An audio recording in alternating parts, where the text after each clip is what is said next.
Hello বন্ধুরা, তোমরা সবাই কেমন আছো? আজকে আমরা ফিজিক্সের একটা আবার নতুন লেকচার শুরু করছি, ফিজিক্যাল কোয়ান্টিটি অ্যান্ড মেজারমেন্ট। আমরা এর আগে দুটো লেকচার নিয়েছিলাম, আর যা যা বেসিক বেসিক কনসেপ্ট ছিল আমি বলেছিলাম।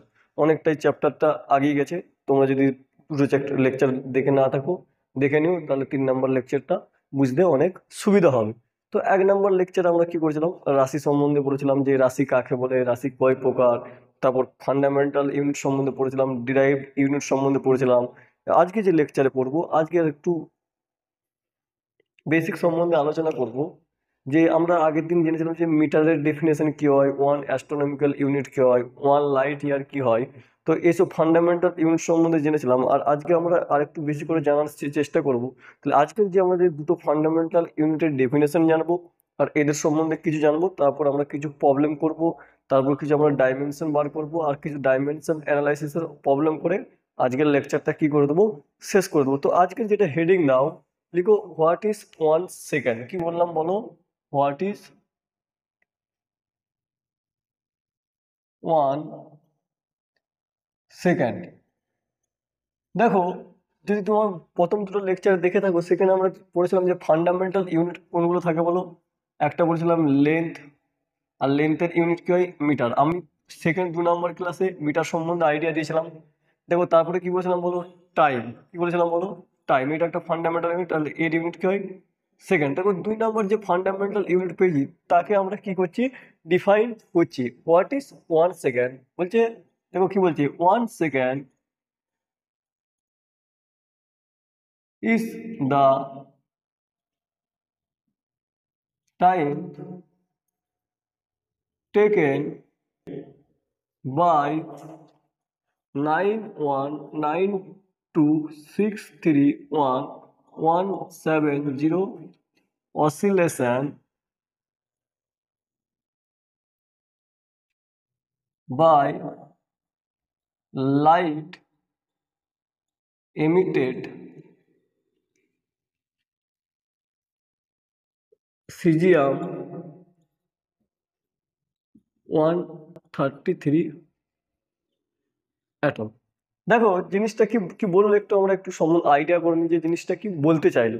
কি বলতে চাইলো, দেখো বলছে 1 second is the time taken by, এতগুলো অসিলেশন হবে। এবার একটু অসিলেশন সম্বন্ধে জানো। অসিলেশন মানে কি, মনে করো এটা একটা আমি ও বিন্দু বললাম, এটা এ বিন্দু বললাম, আর এটা কি বললাম বলো, বি বিন্দু। ভালো করে শুনবে, এই অসিলেশনের কনসেপ্টটা শুনো, তাহলে বুঝতে পারবে। দেখো এটা কত লম্বা একটা অসিলেশন, আর এই নাম্বারটা কত বড়। মনে করো কোন একটা পার্টিকেল এ বিন্দু থেকে যাত্রা শুরু করে ও বিন্দুতে এলো, আবার ও থেকে কোথায় গেল বলো, বি গেল, আবার বি থেকে কোথায় এলো, ও এলো, আবার ও থেকে কোথায় এলো, এ এলো। তাহলে এই যে ও পজিশনকে ই কয়বার ক্রস করবে, 2বার ক্রস করবে, ঠিক কি না? তাহলে 2বার ক্রস করলো। তাহলে এখান থেকে এটা কি বলা হচ্ছে, অসিলেশন। দেখো এ বিন্দু থেকে যাত্রা শুরু করে আবার বি বিন্দুতে গেল, আবার বি বিন্দু থেকে যাত্রা শুরু করে আবার কোথায় ফিরে এলো বলো, এ বিন্দুতে ফিরে এলো। মানে একটা বিন্দু থেকে যাত্রা শুরু করে আবার পুনরায় যদি ওই বিন্দু ফিরে আসে, তাহলে তখন তাকে কি বলবো বলো, অসিলেশন। আর এগুলো কতগুলো অসিলেশন ভালো করে দেখো। আমি আগের দিন একটা কনসেপ্ট বলেছিলাম, তাও আমি বলে দিচ্ছি।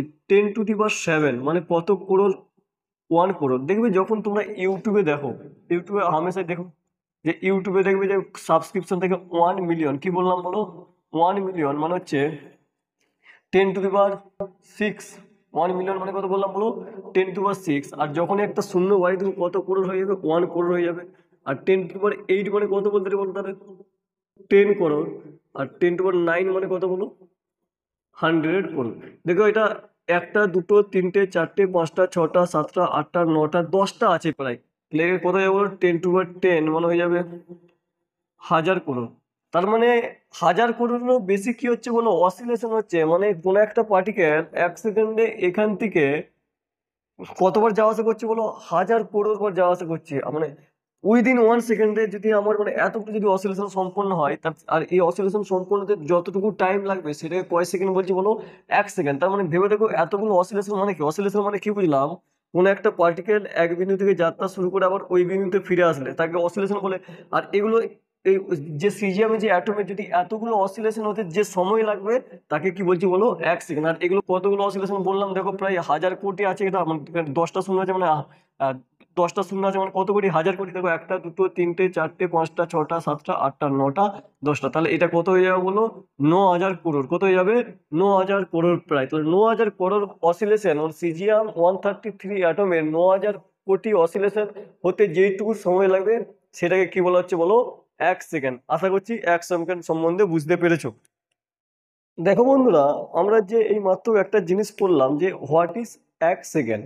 এবারে 1 সেকেন্ডটাকে একটু আমরা ডিটেলস স্টাডি করব। তুমি ভাবো না যে 1 সেকেন্ড অনেক অল্প সময়, মানে 1 সেকেন্ড অনেকটাই বেশি সময়, মানে নেচারের সাপেক্ষে আমি বোঝাচ্ছি কিছু কিছু জিনিস যে 1 সেকেন্ড কেন অনেকটাই বেশি সময়, মানে নেচার অনেক জোরে স্পিডে কাজ করে। 1 সেকেন্ডের ইন্টারভ্যালটা আমি বোঝানোর চেষ্টা করছি, তাহলে বুঝতে পারবে যে 1 সেকেন্ড অনেকটা বড় সময় উইথ আওয়ার নেচার। মানে নেচার আমাদের অনেক ফাস্ট কথা বলে। এই যে আমি কথা বলছি, তুমি চারিপাশকে দেখতে পাচ্ছ, এই যে লাইটকে তুমি লাইটের জন্য চারিপাশে বস্তুকে দেখতে পাচ্ছ, এগুলো প্রচুর ফাস্ট কাজ করে। কি কাজ করে বলো, প্রচুর ফাস্ট কাজ করে। মানে 1 সেকেন্ড হচ্ছে খুবই অনেকটাই বেশি সময় নেচারের সাপেক্ষে। যেমন ধরো আমি যখন এই ঘরের মধ্যে আছি, ধরো এই বাল্ব, একটা বাল্বকে অন করবো, তাহলে আমি ধরো এই সুইচটা টিপে দিলাম আর সঙ্গে সঙ্গে বাল্বটা কি হয়ে যায়, অন হয়ে যায়। সঙ্গে সঙ্গে অন হয় না, সামান্য হলো কি সময় লাগে।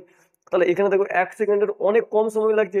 তাহলে 1 সেকেন্ডটা যথেষ্ট সময়, তাহলে 1 সেকেন্ডের চেয়ে অনেক কম সময় হতে পারে। কত কম সময় হতে পারে আর কত বেশি সময় হতে পারে তার একটা আমি ছক লিখে রেখেছি। আর এই নাম্বারটাকে আমি এক্সপ্লেন করছি, এক্সপ্লেন করলে তোমার দেখো অনেক কনসেপ্ট চলে আসবে।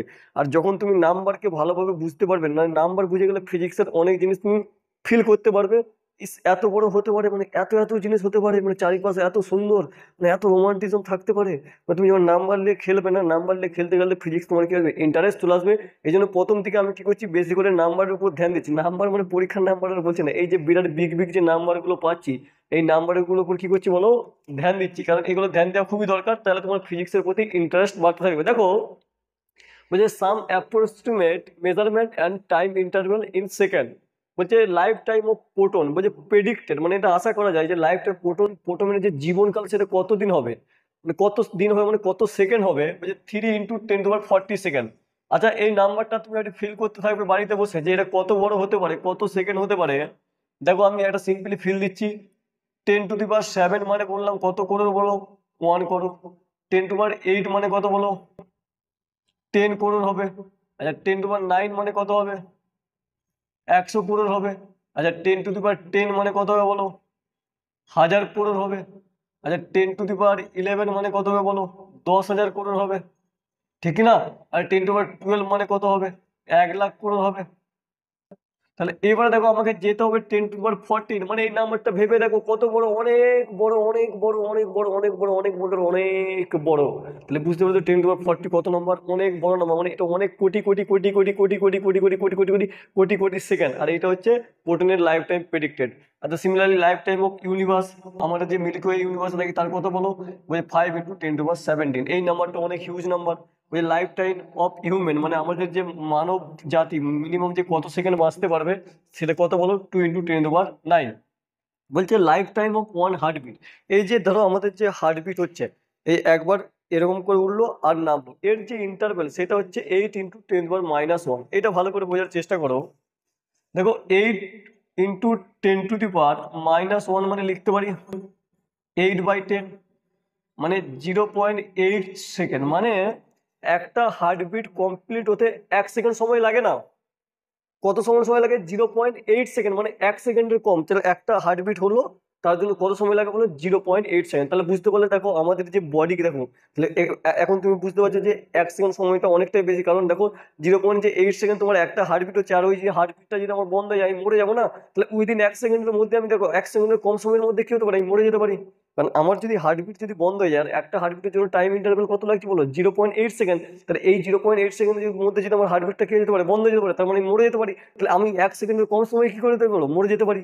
তার মানে 1 সেকেন্ড সময়টা যথেষ্ট বড়, বুঝতে পারলে? এই জন্য জীবনে সময় নষ্ট করো না, যতটা পারবে কি করো, ইউটিলাইজ করো, ঠিক না? তাহলে এত তুমি বুঝতে পারছো। এবারে দেখো যে প্লাঙ্ক কনস্ট্যান্ট 10⁻43। জাস্ট ফিল করো যে যখন বলছে that is the earliest time after big bang. বলছে এটাই হচ্ছে সর্বনিম্ন সময় যখন বিগ ব্যাং শুরু হয়েছিল। বিগ ব্যাং মানে কি, একটা যে পয়েন্ট ছিল, এখানে পয়েন্ট থেকে কি হয়েছে বলো, ব্লাস্ট হয়ে আমাদের ইউনিভার্সের কি হয়েছে, এক্সপান্ডেড শুরু হয়েছে। তো এই যে আর্লিয়েস্ট টাইম সেটা কত হচ্ছে বলো, 10⁻43। এই টাইমটাকে তুমি ফিল করো, মনে করো।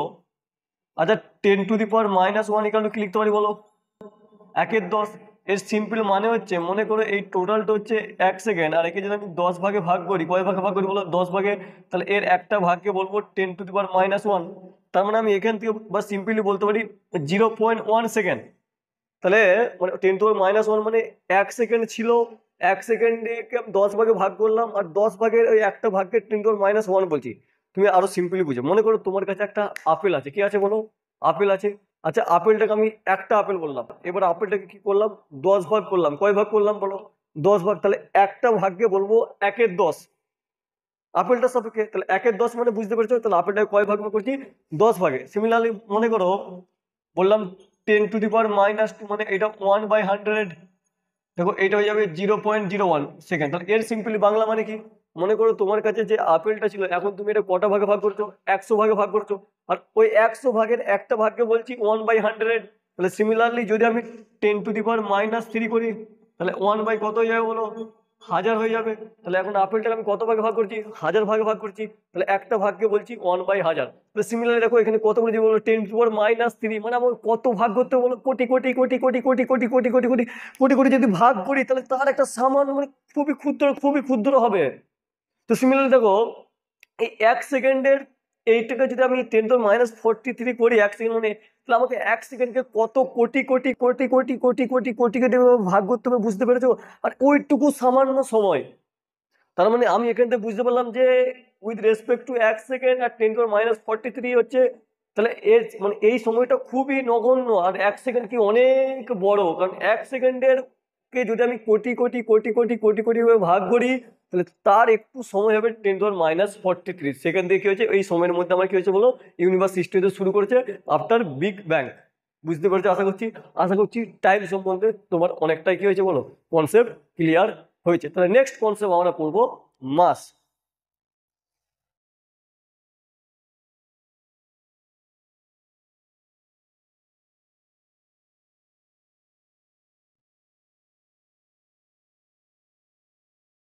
দেখো বন্ধুরা, তাহলে আমরা ফান্ডামেন্টাল কোয়ান্টিটি, টাইম আর মিটার সম্বন্ধে জেনে গেলাম। এবারে নেক্সট যে ভেরি ইম্পর্টেন্ট কনসেপ্ট সেটা আমরা জানবো, হোয়াট ইজ মাস। কি বলো, হোয়াট ইজ মাস? মাস মানে হচ্ছে ভর।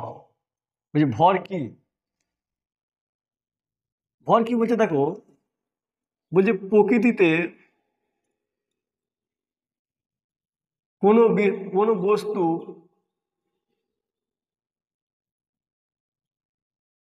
যা কিছু দিয়ে তৈরি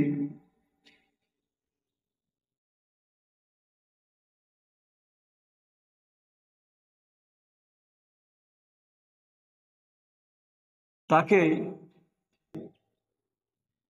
ওই বস্তুর ভর বলা হয়। দেখো বন্ধুরা, এই যে তুমি চারিপাশে এত যাবতীয় কিছু জিনিস দেখতে পাচ্ছ, ওই বস্তুটা কোনো না কোনো জিনিস দিয়ে তৈরি। যেমন ধরো আমি বললাম আমার বডি বা আমার টি শার্ট, এই মার্কার, গাছপালা, তোমার চারিপাশে যাবতীয় যা কিছু দেখতে পাচ্ছ, ওইগুলো কোনো না কোনো কিছু দিয়ে তৈরি হবে। আর যে কোনো না কোনো কিছু দিয়ে তৈরি, ওটাকে কি বলছি বলো, ভর। আরো যখন ফিজিক্স আমরা সামনের চ্যাপ্টার গুলো পড়বো, ভর নিয়ে অনেক ডিটেল স্টাডি করবো। যেহেতু এটা আমরা প্রথম চ্যাপ্টার করছি, মেজারমেন্ট, ফিজিক্যাল কোয়ান্টিটি আর মেজারমেন্ট, যতটুকু আলোচনা করার ততটুকু কি করছি, আলোচনা করে দিচ্ছি। তাহলে ভর মানে কি বুঝলাম, বলছে প্রকৃতিতে কোনো বস্তু যা কিছু দিয়ে তৈরি, তাকেই ওই বস্তুর কি বলা হয়, ভর বলা হয়। তুমি ধরো এই যে তুমি এই যে বোর্ডটা দেখছো, বোর্ডটাও তো কিছু না কিছু দিয়ে তৈরি, তাহলে বোর্ডের মধ্যেও কি থাকবে, ভর থাকবে। আচ্ছা এই যে আমি কালিটা লিখেছি, কালিটাও কিছু না কিছু দিয়ে তৈরি, তাহলে কালির মধ্যেও কি থাকবে, ভর থাকবে। এই যে তোর বাতাস, বায়ুমণ্ডল যে বয়ে যাচ্ছে, আচ্ছা বায়ুমণ্ডল বয়ে যাচ্ছে, বায়ুমণ্ডল কি দিয়ে তৈরি, গ্যাস দিয়ে তৈরি, তাহলে গ্যাসেরও ভর থাকবে কি থাকবে না, তাহলে ভর থাকবে। তাহলে প্রকৃতিতে কোনো বস্তু যা কিছু তৈরি, সেটাকে তার কি বলা হয় বলো, ভর বলা হয়। তার মানে ভর বুঝে গেলাম। তাহলে দেখো, আর ভরের ইংলিশ হচ্ছে মাস, তাহলে মাস মানে হচ্ছে ভর। আর মাস ইকাল টু হয় ভলিউম ইন্টু ডেনসিটি। তাহলে ভলিউম মানে আয়তন, ডেনসিটি মানে ঘনত্ব। তাহলে এম ইকাল টু কে গেল বলো, ভি ইন্টু ডি। তাহলে ডি হচ্ছে ডেনসিটি, ডি কি বললাম বলো, ডেনসিটি মানে ঘনত্ব। আচ্ছা আর ভি মানে কি বললাম বলো, ভলিউম মানে হচ্ছে আয়তন। তাহলে আয়তন হয়ে গেল, ভলিউম মানে আয়তন। তাহলে এখান থেকে দেখো তাহলে ডি কি হয়ে যাবে বলো, ডি গেল কি হয়ে যাবে এম বাই ভি। তাহলে ডি গেল কি হয়ে গেল বলো এম বাই ভি। তাহলে একে কি বলা হয় ঘনত্ব। তাহলে বলতে দেখো তাহলে নেক্সট কোশ্চেন লিখো হোয়াট ইজ ডেনসিটি। ঘনত্ব কাকে বলে, হোয়াট ইজ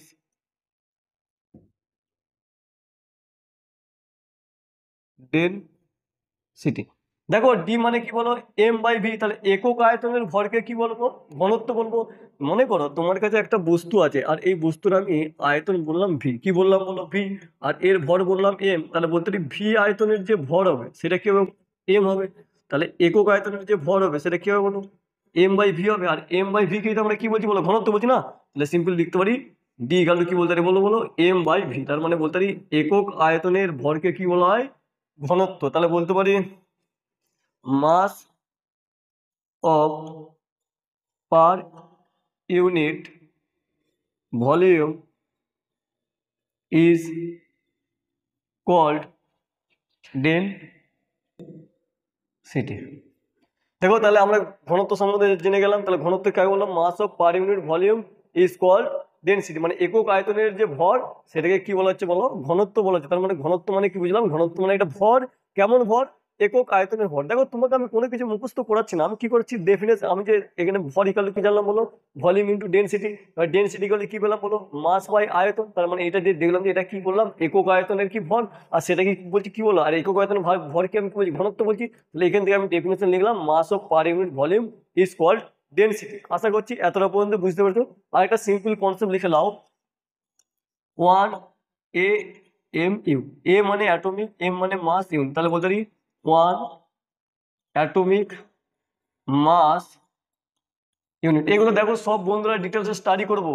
আর আমি যতটুকু পড়েছি যদি এই 1 নাম্বার 2 নাম্বার লেকচার আর 3 নাম্বার লেকচার তুমি যদি দেখতে শুরু করে দাও জানবে তুমি অনেক কিছু জেনে যাবে, ঠিক না। দেখো এবার one atomic mass unit simple হবে 1.6605 থেকে আরো নাম্বার থাকে ইন্টু 10⁻27 কেজি। আমি যদি একটু ফিল দিয়ে দিচ্ছি, দেখো যখন মাইনাস থাকবে মানে বস্তুটা ছোট হতে থাকবে, কি হতে থাকবে মনে করো তোমার কাছে একটা 1 কেজি বস্তু আছে, বললাম এর ভর কত বললাম বলো 1 কেজি। তাহলে একে তুমি 10 ভাগে করলে, কয় ভাগে করলে বলো 10 ভাগ। তাহলে এই 10 ভাগের একটা ভাগকে বলবো 1/10, মানে কত যাবে বলো 10⁻−1। তার মানে আমি সিমিলারলি বলতে পারি 10⁻², মানে কত ভাগে ভাগ করেছি বলো 100 ভাগে ভাগ করেছি। আর 100 ভাগের 1 ভাগকে বলছি 10⁻²। আচ্ছা যদি আমি বলি 10⁻³ মানে কত বলো 10⁻³ মানে 1/1000। তার মানে এই বস্তুটাকে আমি এখন কত ভাগে ভাগ করেছি বলো 1000 ভাগে ভাগ করেছি। আর তার একটা ভাগকে বলছি কত বলো 10⁻³। এবার আমাকে যেতে হবে কোথায় 10⁻27, মানে এই নাম্বারটা অনেক বড়, মানে অনেক ছোট নাম্বার, মানে অনেক মাইনাস আছে, মানে অনেক ছোট নাম্বার। তার মানে এই বস্তুটাকে আমার দেখো যখন 10⁻³ করছি এই বস্তুটাকে কত ভাগে ভাগ করতে হচ্ছে বলো 1000 ভাগে। তাহলে যখন আমি 10⁻27 করবো তাহলে আমাকে কত ভাগে ভাগ করতে হবে কোটি কোটি কোটি কোটি কোটি কোটি কোটি কোটি ভাগে ভাগ করতে হবে না। তার মানে খুবই ক্ষুদ্র, খুবই ক্ষুদ্র। তার মানে এখান থেকে বুঝতে পারলাম এই যে অ্যাটমিক মাস ইউনিট যে সেটা হচ্ছে একটা ভরের ইউনিট কিন্তু খুব ক্ষুদ্র ইউনিট। বোঝাতে পেরেছি বন্ধুরা। কারণ এটা কত আছে বলো 10⁻27 আছে। আর 10⁻27 কি বোঝাচ্ছে যে আমি এই বস্তুটাকে অনেক ছোট ছোট ছোট করে যদি কাটি তার একটা যে সামান্য পার্ট পাবো সেটাকে বলছি 10⁻27। তার মানে বুঝতে পারলাম এখান থেকে যে অ্যাটমিক মাস ইউনিট হচ্ছে একটা ভরের ইউনিট, কিন্তু এই যে ইউনিটটা হবে এটা ভরের একটা খুবই কি ছোট ইউনিট। আশা করছি নাম্বার, দেখো নাম্বার নিয়ে আমরা জিনিসগুলো কি করতে পারছি ফিল করতে পারছি যে কত ছোট হতে পারে। তেমন এই মাছটাকে তুমি হাতে করে ধরতেও পারবে না, চোখে দেখতেও পাবে না। তেমন অনেক খুব অল্প মাছ, মানে খুব কম পরিমাণ ভর। তাহলে সিমিলারলি দেখো আমার যে এই যে বায়ুমণ্ডল, আমার যে চারিপাশে যে বায়ুমণ্ডল আছে, তাহলে বায়ুমণ্ডল কি হচ্ছে দেখো বায়ুমণ্ডল তো ছোট ছোট কণা দিয়ে তৈরি নাকি। তাহলে এই কণাগুলো অনেক ছোট হয়, অনেক ছোট হয়, যেগুলো আমরা কি করতে পারি খালি চোখে দেখতে পাই না। তার মানে এই নয় যে এখানে কণাগুলোর মধ্যে ভর নেই, কণাগুলোর মধ্যে ভর আছে। কণাগুলোর ভর কি হয় অতি নগণ্য হয়, মানে আর খুবই ছোট হয়। এই জন্য আমরা কি করি বলো খালি চোখে দেখতে পাই না। তাহলে আমাদের বায়ুমণ্ডল কি দিয়ে তৈরি ছোট ছোট কণা দিয়ে তৈরি, আর যার মধ্যে কি আছে বলো ভর আছে। তার মানে তোমাকে যখন বাতাস এসে ধাক্কা মারছে মনে মনে ভাববে যে ছোট ছোট কণা এসে কি মারছে বলো ধাক্কা মারছে, আর ওইগুলোকে আমরা কি বলি গ্যাস বলি। তার মানে গ্যাস মানে সিম্পলি কি বুঝলাম যেগুলো আমার উড়ে বেড়াতে পারে। যে কোনো জিনিসই কি হতে পারে একদিন গ্যাসে পরিণত হয়ে যেতে পারে। আশা করছি ভর সম্বন্ধে আমাদের কনসেপ্ট অনেকটা ক্লিয়ার হয়েছে। এবার আমরা কিছু ডাইমেনশন অ্যানালাইজ করব আর কিছু বেটার জিনিস শিখবো। চলো এবারে হেডিং দাও ডাইমেনশন অফ ফিজিক্যাল কোয়ান্টিটি। দেখো যে চ্যাপ্টার এবার অনেকগুলো আমাদের বেসিক কনসেপ্ট ক্লিয়ার হয়ে গেছে, এবার আমরা ইজিলি এই চ্যাপ্টারটাকে স্টাডি করতে পারবো। Dimension of dimension of physical quantity। দেখো এতদিন যে আমরা যে ক্লাসগুলো করলাম, এই 2 নাম্বার যে 3 নাম্বার ক্লাস করেছি, শুধু বেসিক ক্লিয়ার করলাম যাতে তুমি জিনিসগুলো বুঝতে পারো। আর আমি সব নাম্বার দিয়ে ক্লিয়ার করার চেষ্টা করছি যে নাম্বারকে ফিল করলে কিভাবে আমি নেচারকে ফিল পাচ্ছি। আমি বলেছিলাম না প্রথম দিনেই যে ফিজিক্স যেটা পড়াচ্ছি আমি নেচারের সাথে পড়াবো। আর তুমি যদি কন্টিনিউ দেখতে থাকো বন্ধু, তোমার উন্নতি হবে এটুকু গ্যারান্টি। আর যা কনসেপ্ট আছে যাবতীয় মানে এভরিথিং আমি কি করে দেবো তোমাদেরকে, সব এক্সপ্লেন করে দেবো। আর নিটের যেই মেনের আমি প্রবলেম কন্টিনিউ করতে থাকবো, ডাব্লিউবিজি এর, বিএসসি নার্সিং এর যা যা প্রবলেম হচ্ছে আমি কন্টিনিউ কি করতে থাকবো। তোমরা শুধু দেখতে থাকো আর বুঝতে থাকো। ডাইমেনশন অফ ফিজিক্যাল কোয়ান্টিটি, দেখো এইটা জানার আগে আমি কিছু কিছু বেসিক জিনিস জেনে নেবো। যেমন বললাম লেন্থ, কি বললাম বলো, লেন্থ। আর লেন্থের ডাইমেনশন হয় এল, তাহলে লেন্থের ডাইমেনশন কি বললাম এল, আর একে থার্ড ব্র্যাকেট দিয়ে লেখা হয়। তারপরে বললাম টাইম, কি বললাম বলো টাইম, আর টাইমকে কি দিয়ে করা হয় ক্যাপিটাল টি। আর এবারে ধরো মাস, কি বললাম বলো মাস, আর মাসকে কি বলা হয় বলো ক্যাপিটাল এম। তাহলে এই 3টে ডাইমেনশন, আর এগুলো আমরা কি বলেছিলাম বলো, এগুলো সব কি ইউনিট, ফান্ডামেন্টাল ইউনিট। কি বলেছিলাম, ফান্ডামেন্টাল ইউনিট মানে মৌলিক একক। আর এই এককের মাধ্যমে আমি কি করতে পারি, ডিরাইভড ইউনিট তৈরি করতে পারি। তাহলে দেখো প্রথম একটা যেটা আমরা লিখবো, মনে করো বললাম ভেলোসিটি, কি বললাম বলো, যে ভেলোসিটি, ভেলোসিটিকে ভি দিয়ে রিপ্রেজেন্ট করা হয়। আর ভেলোসিটি ইকুয়াল টু হয় ডিসপ্লেসমেন্ট বাই টাইম। কি বললাম বলো, ডিসপ্লেসমেন্ট বাই, কোনো ভয় খাওয়ার দরকার নেই, সব বলছি আমি, হ্যাঁ। ডিসপ্লেসমেন্ট বাই টাইম, তাহলে ভি ইকুয়াল টু কি পেলাম বলো, ডিসপ্লেসমেন্ট মানে হচ্ছে এস, আর টাইম মানে হচ্ছে টি। বলছে কোশ্চেন বলছে ফাইন্ড ডাইমেনশন অফ ভি, মানে কি করতে বলেছে বলো, ভেলোসিটি কি বার করতে বলেছে, ডাইমেনশন বার করতে বলেছে। তাই ডিসপ্লেসমেন্ট মানে হচ্ছে সরণ, ডিসপ্লেসমেন্ট মানে কি বললাম বলো, সরণ। দেখো একটা জিনিস সব বলে যাচ্ছে আমি, হ্যাঁ, যাতে তোমাদের কোনো অসুবিধা না হয়। ডিসপ্লেসমেন্ট মানে কি বললাম বলো, সরণ। ঠিক আছে, সরণ কাকে বলে, মনে করে একটা এ বিন্দুতে একটা পার্টিকেল আছে, একটা সোজা পথে বি বিন্দুতে চলে গেল। আচ্ছা তুমি ধরো এটা যখন ফিতেতে মাপবে, মনে করলাম এখানে ধরো এক্স মিটার হবে, কত মিটার হবে বলো, এক্স মিটার। তার মানে আমি যখন দেখতে পাচ্ছি মানে সরণ মানে একটা দৈর্ঘ্য, তার দৈর্ঘ্য মানে হচ্ছে লেন্থ। কারণ এক বিন্দু থেকে সোজা পথে যখন অন্য বিন্দু থাকবো, তাহলে একে ফিতেতে মাপলাম এটা দৈর্ঘ্য পাবো না, তাহলে এটাকে বলতে পারি লেন্থ। কি বলতে পারি বলো, তাহলে লেন্থ। তাহলে আমি বুঝতে পারলাম যে সরণের যে মাত্রা হবে তাহলে কি হবে, তাহলে বলতে পারি ভি এর যদি আমি মাত্রা নির্ণয় করি, তাহলে সরণের মাত্রা কত হবে বলো, সরণের মাত্রা লেন্থ হবে, কারণ দৈর্ঘ্য। আর টি মানে কি বললাম বলো টাইম, আর টাইমের মাত্রা কি হবে টি, তাহলে হয়ে গেল এল বাই টি। ঠিক আছে, আর ছোট ক্লাস থেকে যখন তাহলে ভি এর মাত্রা কি হবে বলো, এল টি টু পাওয়ার -1।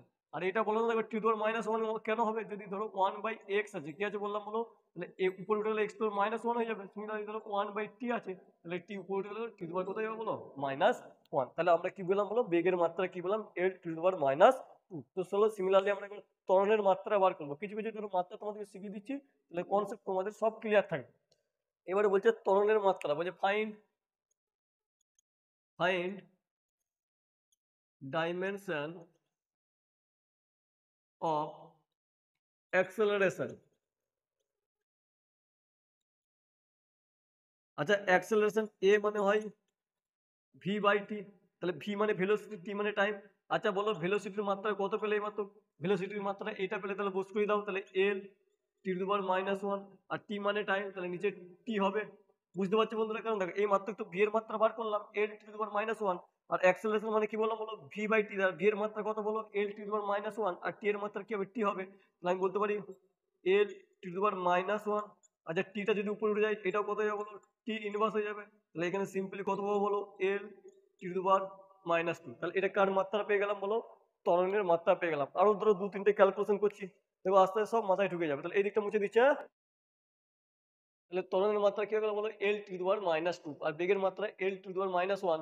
এবারে বললাম ধরো মোমেন্টাম, মোমেন্টাম মানে হচ্ছে ভরবেগ। কি বললাম বলো, মোমেন্টাম, মোমেন্টাম মানে হচ্ছে ভরবেগ। ভরবেগ কাকে বলে, ভর ও বেগের সমন্বয়ে গঠিত কোনো গতিশীল বস্তু যে ভর ও বেগের সমন্বয়ে গঠিত কোনো বস্তুতে যে গতীয় ধর্মের সৃষ্টি হয় তাকে কি বলা হয়, ভরবেগ। তাহলে ভরবেগ আমি পি দিয়ে রিপ্রেজেন্ট করলাম, তাহলে এম ইন্টু ভি, ভর ইন্টু বেগ। আচ্ছা এ তাহলে পি এর মাত্রা কত হবে বলো, পি এর মাত্রা কত হবে, তাহলে এম এর মাত্রা, এম এর মাত্রা কি হবে বলো, এম মানে ভর, আর ভরের মাত্রা কি করলাম বলো এম, আর ভি এর মাত্রা এই মাত্রা করলাম, ভি এর মাত্রা কি হবে বলো এল টু দি পাওয়ার -1। তাহলে আমি যদি বসাই তাহলে ভি এর মাত্রা কি হলো এল টু দি পাওয়ার -1। তাহলে সিম্পলি পি এর যে আমার মাত্রা হবে ভরবেগের মাত্রা এম এল টু দি পাওয়ার -1। বন্ধুরা তোমাদেরকে কিছু মুখস্থ করতে হবে না, দেখো সব আমি পুরো বেসিক থেকে বললাম, কিভাবে বললাম ইকুয়েশন লিখলাম, এই তিনটা ফান্ডামেন্টাল যে ডাইমেনশন এগুলো আমি স্টাডি করলাম, তারপরে এগুলো কি করলাম বলো জানতে শুরু করে দিলাম। এবার দেখো আর একটা লাস্ট মাত্রা বার করছি, সেটা হচ্ছে বলের মাত্রা নির্ণয় করবো। কার মাত্রা নির্ণয় করবো বলো বলের মাত্রা। দেখো সব আস্তে আস্তে সব জানতে পেরে যাবে।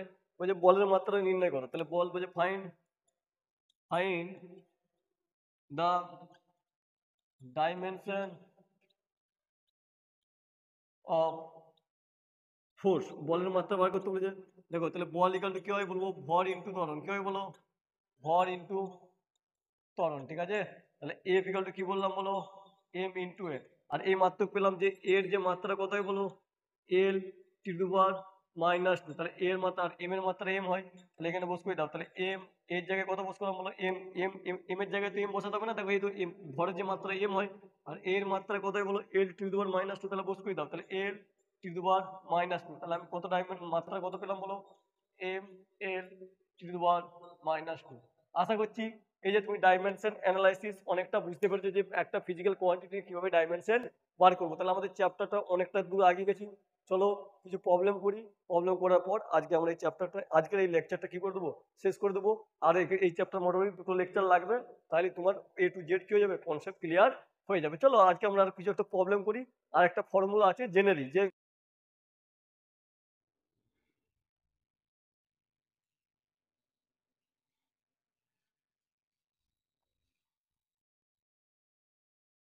এর পরের যে হেডিং দাও সেটা হচ্ছে ডাইমেনশনাল ডাইমেনশনাল অ্যানালাইসিস।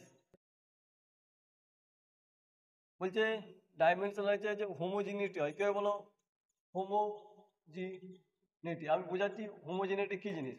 মানে কি হবে ধরো আমি বললাম এক্স ইকাল টু কি বললাম ওয়াই, তার মানে এক্স ইকাল টু ওয়াই কখন হবে যখন এক্স এর ভ্যালু আর ওয়াই এর ভ্যালু কি হবে সমান হবে। সিমিলারলি হোমোজিনিটি মানে কি, মনে করো আমি একটা ইকুয়েশন নিলাম, বললাম S equal to V T, ঠিক না। তাহলে এটাকে বললাম ধরো left hand left hand side, আর এটা কি বললাম রাইট হ্যান্ড সাইড। বলছে এই যে ডাইমেনশন অ্যানালাইসিস এই যে ইকুয়েশনটা বলবো ইজ ইট কারেক্ট, কোশ্চেন বলছে ইজ ইট কারেক্ট। বলছি তখনই কারেক্ট বলবো, কি বলবো বলো যদি কি বলবো কারেক্ট বলবো যদি আমার এর মাত্রা আর এর মাত্রা কি হয় সমান হয়, তখন যে আমি ইকুয়েশনটাকে কি বলবো বলো কারেক্ট বলবো, আদারওয়াইজ কি বলে দেবো ইনকারেক্ট। ধরো আমি সিম্পলি কথা বলছি, দেখো এটা দেখো চেক করো কারেক্ট কি কারেক্ট না। তাহলে আমি বলতে পারি তাহলে আমার একটা ইকুয়েশন কারেক্ট হবে কি হবে না, তাহলে আমি কি করতে পারি ডাইমেনশন অ্যানালাইসিস সাহায্যে কি করতে পারবো মানে বার করতে পারবো। আর ডাইমেনশন অ্যানালাইসিস কি হচ্ছে বলো হোমোজিনিটি, মানে হোমোজিনিটি মানে কি বলতে আছে যে বাম পক্ষের যে মাত্রা হবে আর ডান পক্ষের মাত্রা কি হবে সমান হবে। যদি সমান হয় সেক্ষেত্রে কি বলবো ইকুয়েশনটা কি আছে বলো ঠিক আছে, নাহলে কি বলবো বলো ইনকারেক্ট। দেখো তাহলে এইটা ইকুয়েশনটা চেক করো ঠিক আছে কিনা।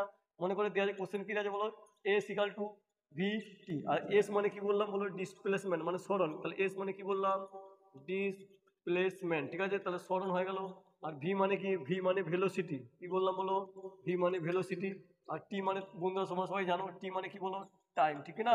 দেখো তাহলে এস মানে ডিসপ্লেসমেন্ট, তাহলে এস এর মাত্রা কত হবে বলো এস এর মাত্রা লেন্থ মানে সিম্পলি এল হবে। তার মানে বলতে পারি এই যে ভিটি এর মাত্রাও যদি এল আসে তাহলে তখন ইকুয়েশন কি হবে সেম হবে। দেখো ভি এর মাত্রা কি বললাম বলো এল টু দি পাওয়ার -1, আর টি এর মাত্রা কি হবে টি হবে। তাহলে এই টি টি কি হয়ে যাবে বলো সিম্পলি 1 হয়ে যাবে। তাহলে সিম্পলি দেখো এল চলে আসবে, কি চলে আসবে বলো এল। তার মানে বুঝতে পারছি বাম পক্ষের মাত্রা আর ডান পক্ষের মাত্রা কি হয়ে যাচ্ছে বলো সমান হয়ে যাচ্ছে। তার মানে কি বলতে পারি বলো এই ইকুয়েশনটা কি আছে ঠিক আছে। তার মানে এইটা হচ্ছে ডাইমেনশন অ্যানালাইসিস মানে হোমোজিনিটি। তাহলে আমি আরো তোমাদেরকে প্রবলেম করেছি, তাহলে হোমোজিনিটি সম্বন্ধে আরো কি হয়ে যাবে বলো কনসেপ্ট তোমাদের ক্লিয়ার হয়ে যাবে। দেখো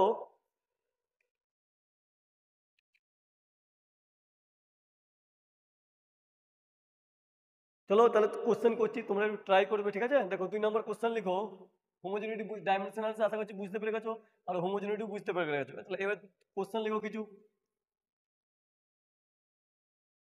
দেখো 2 নম্বর কোশ্চেন কি বলছে দেখো বন্ধুরা, বলছে S equal to UT plus half AT square. বলছে ইজ ইট কারেক্ট। দেখো বন্ধুরা, আমরা যখন ছোটবেলায় ম্যাথামেটিক্স পড়ি আমরা ভাবি যে ম্যাথামেটিক্স বিরাট কঠিন সাবজেক্ট। অ্যাকচুয়ালি জিনিসটাকে বুঝতে পারি না, আন্ডারস্ট্যান্ডিং করতে পারি না বলে আমাদের কঠিন লাগে। কিন্তু ম্যাথামেটিক্স বিরাট সোজা জিনিস। মানে প্রকৃতিকে বোঝানোর জন্য আমরা ম্যাথামেটিক্স ইউজ করি, আর ম্যাথামেটিক্সকে যখন ডিকোড করি ওটা ফিজিক্স চলে আসে। কি চলে আসে বলো? ফিজিক্স। মানে ম্যাথামেটিক্স আর ফিজিক্স প্যারালালি চলে। মানে ডিকোড করলেই হয়ে যায়। আমি একটা সিম্পল কনসেপ্ট বলি, দেখো আমরা ছোটবেলা থেকেই তো যোগ বিয়োগ করি, 1+2+3। আচ্ছা, এটা যোগ করলে কত হবে বলো? 6 হবে। দেখো, এগুলো হচ্ছে সমজাতীয় রাশি। কি বললাম বলো? সমজাতীয় রাশি। তারপরে এখান থেকে বুঝলাম সমজাতীয় রাশির কি করতে পারবো? যোগ করতে পারবো। মানে আমি সিম্পলি বললাম, ধরো এটা 1 কেজি, এটা কি বললাম বলো? 2 কেজি, আর এটা কিন্তু কত বললাম বলো? 3 কেজি। তাহলে যোগ করলে কত হবে? 6 কেজি। তাহলে দেখো এর ইউনিট কেজি কেজি। তাহলে তুমি এরকম যোগ করতে পারবে না, 1 নিউটন + 3 কেজি। তার মানে বলে দিলে 4 নিউটন কেজি, না এরকম করতে পারবে না। তাহলে যোগ করতে পারবে না। তার মানে এখানে কি বুঝলাম? সমজাতীয় রাশির আমরা কি করতে পারি? যোগ করতে পারি। দেখো তাহলে এইদিকে কি আছে বলো? ডিসপ্লেসমেন্ট। আচ্ছা, তাহলে এটাও কি হবে? ডিসপ্লেসমেন্ট হবে। আর এটাও কি হবে বলো? ডিসপ্লেসমেন্ট হবে। তার মানে বলতে পারি তাহলে এস এর ইউনিট আর ভিটি এর ইউনিট কি হবে? সমান হবে। তাহলে দেখো, কারণ এস তো ডিসপ্লেসমেন্ট, তাহলে এটাও ডিসপ্লেসমেন্ট হবে। মানে কি বলতে চাইলাম, এই যে 6 কেজি যে আমি রেজাল্টটা পাচ্ছি, 1 KG plus 2 KG plus 3 KG যোগ করেই পাচ্ছি না। তার মানে রেজাল্ট আমি কি পাচ্ছি? ইউনিট কি পাচ্ছি? কেজি পাচ্ছি। তাহলে এটা যদি আমার ডিসপ্লেসমেন্ট হয়, তাহলে এটাকেও ডিসপ্লেসমেন্ট হতে হবে, আর এটাকেও কি হতে হবে? ডিসপ্লেসমেন্ট হতে হবে। তবেই তো আমি কি করতে পারবো? যোগ করতে পারবো। তার মানে বলতে পারি এস এর যে ইউনিট হবে ভিটি এর ইউনিট কি হবে? সমান হবে। সিমিলারলি বলতে পারি এস এর যে ইউনিট হবে হাফ এটি স্কোয়ার ইউনিট কি হবে বলো? সমান হবে। তাহলে বলতে পারি এস এর ইউনিট আর হাফ এ টি স্কোয়ারের ইউনিট কি হবে বলো? সমান হবে। দেখো, সমান যদি সমান হয় তবেই কি বলবো বলো? ইকুয়েশনটা ঠিক আছে। আর যদি সমান না হয় বলবো ইকুয়েশন কি আছে বলো? ভুল আছে। দেখো তাহলে এস এর ইউনিট কি হবে বলো? এস এর ইউনিট তোমরা তোমরা সবাই জানো, এস এর ইউনিট কি হবে বলো? এল। আচ্ছা, ভি টি এর ইউনিট বলো? এই মাত্র আমরা জানি। দেখো ভি এর ইউনিট কি বললাম বলো? ভি এর ইউনিট কি হয় বলো বন্ধুরা? এল টি টু কি হয়? -1। তাহলে ভি এর জায়গায় বস করাও এল টি টু -1, আর টি এর কি হয় বলো? টি হয়। তাহলে সিম্পলি দেখো টি টু -1 আর টি করলে কত হবে? টি টু 0। এক্স টু 0 মানে কত হয়? 1 হয়। আরে ভাই দেখো, টি টু -1 আর টি সূচকের নিয়ম অনুযায়ী সিম্পলি কি হবে? যোগ হবে। টি টু -1 প্লাস 1 মানে কত হবে বলো? টি টু 0, আর টি টু 0 মানে কত? 1। তাহলে সিম্পলি এটা 1 চলে আসবে। তাহলে এরও ডাইমেনশন কত আসবে? এল আসবে। তার মানে বলতে পারি দেখো এস এর ইউনিট আর ভি এর ইউনিট কি হচ্ছে? সমান হচ্ছে। এতটা বন্ধু ঠিক আছে। তাহলে আমাকে এটাও প্রমাণ করতে হবে যে এস এর ইউনিট আর হাফ এ টি স্কোয়ার ইউনিট কি হয়? সমান হয়। দেখো প্রমাণ হচ্ছে কিনা। তাহলে এস এর ইউনিট এর তাহলে হাফ এ টি স্কোয়ার। কি বললাম বন্ধুরা বলো? হাফ এ টি স্কোয়ার। যখন আমি ইউনিট বার করবো, এই যে কনস্ট্যান্ট জায়গায় বাদ দিয়ে দিতে পারি, কি করতে পারি বলো? ক্যান্সেল করে দিতে পারি। ঠিক আছে না? তাহলে ক্যান্সেল করে দেওয়া এখানে। এবারে দেখো একটু আগে পড়লাম, তাহলে এ ইকাল টু কি বলেছিলাম বলো? V by T. আর ভি এর মাত্রা কি হয়? এল টি টু -1, আর টি এর মাত্রা কি হয়? টি। তাহলে আমি যে এর মাত্রা পাচ্ছিলাম, কি পাচ্ছিলাম বলো? এল টি টু -2। তাহলে এর মাত্রা কত হবে বন্ধুরা বলো? এর মাত্রা হয়ে যাবে এল টি টু -2 আর টি স্কোয়ার। দেখো টি স্কোয়ার, টি স্কোয়ার মানে বলতে টি ইন্টু টি। তাহলে টি এর মাত্রা টি হয় আর টি এর মাত্রা টি হয়। তার মানে টি ইন্টু টি হবে। তার মানে বলতে পারি এটা 1 এটা 1। তাহলে টি টু 1 প্লাস 1 মানে কত গেল বলো? টি স্কোয়ার। তাহলে টি স্কোয়ারের মাত্রা কত গেল বলো? টি স্কোয়ার। তো সিমিলারলি এখানে যখন 1 ছিল আর এখানে 1 ছিল, যোগ করে 0 আসছে। এখানেও -2 আছে, এখানে +2 আছে, যোগ করে 0 আসবে। তাহলে এর ভ্যালু কত আসবে? 1। তাহলে এরও মাত্রা কত হবে? এল। তার মানে আমি কি দেখতে পেলাম যে এস এর মাত্রা, ভিটির মাত্রা আর এই হাফ অফ এ টি স্কোয়ারের মাত্রা, তিনটে মাত্রা কি আছে?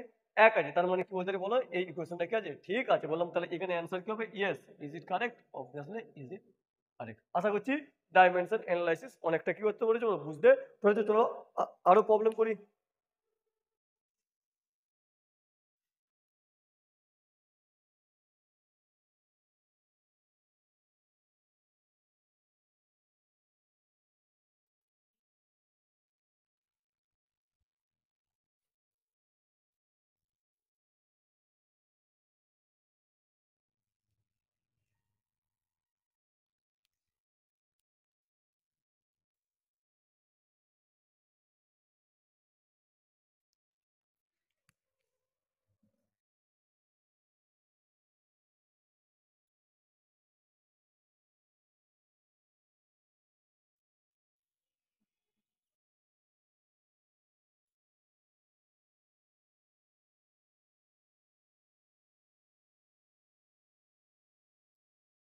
দেখো বন্ধুরা, আর একটা কোশ্চেন নিয়ে নিয়েছি, বলছে is it correct or not. দেখো এটাকে বলে ভি মানে ভেলোসিটি। এটা একটু একটু একটা ইউনিভার্সাল কনসেপ্ট, মুক্তি বেগ মানে escape velocity concept. Escape velocity মানে কি? একটা বস্তুকে তুমি যদি অনেক জোরে ছুড়ে দাও কি হয়ে যাবে?